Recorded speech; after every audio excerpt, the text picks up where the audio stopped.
নিম্নমানের শস্য দানা বস্তা বদলে বিক্রি হচ্ছে জিরা হিসেবে 3 গুণ দামে। গুঁড়ামরিচ ও মশলায় ব্যবহার করা হচ্ছে কারখানার ক্ষতিকর রং। চট্টগ্রামের খাতুনগঞ্জে মিলল এমন সব খাদ্য জালিয়াতির ঘটনা।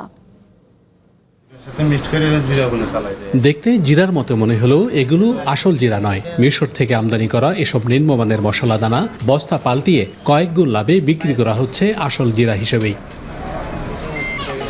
দেখতে অনেকটা মিল থাকায় কোনটা আসল কোনটা নকল বোঝার উপায় নেই যেন কারো।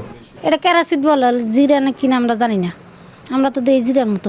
বস্তাটা আসলে আমরা বস্তাটা কাটি এই মালটারে ঢালি আমরা ওই জায়গা নিয়ে পরিষ্কার করি ওই বস্তা ভরি ধুয়ে যাই। এটা ক্যারাসিড মনে করেন, এটা তারা ইনফোডে আইয়ে তখন ওই যে বস্তাটি এটি খুললে আমরা এই দুলবালু আমরা সারাইয়া তখন আমরা যাই গিয়া দেখতে তো দেখা যায় জিরা, সবাই দেখে জিরার মতন, কিন্তু নাম তো ক্যারাসিড।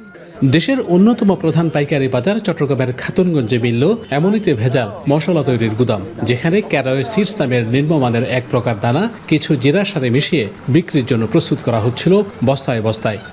ক্যারোসিড আর জিরা বুঝছেন, দুটোটা ইনপুটেবল আইটেম, দামের দিকে একটু ডিফারেন্স আছে।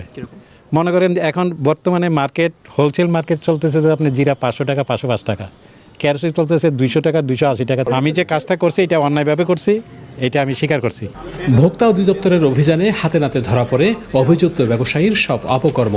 অপরাধের প্রমাণ মেলায় করা হয় জরিমানা, বন্ধ করে দেওয়া হয় প্রতিষ্ঠানটিও। ক্যারাসিডের দাম হচ্ছে 250 টাকা বা এরকম, আর জিরার দাম হচ্ছে 600-700 এরকম।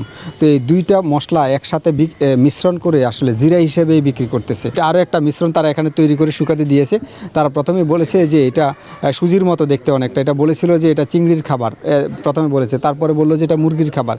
পরে আমরা জানতে পারলাম যে এটা আসলে পোস্তের সাথে মিশ্রণ করছে তারা। অভিযানে আরও বেশ কয়েকটি দোকান ও প্রতিষ্ঠানকেও মশলায় কারখানার ক্ষতিকর রং মেশানো সহ নানা অপরাধে জরিমানা করে ভোক্তা অধিদপ্তরের ভ্রাম্যমাণ আদালত। Shahnaz Riton, One News, Chittagong.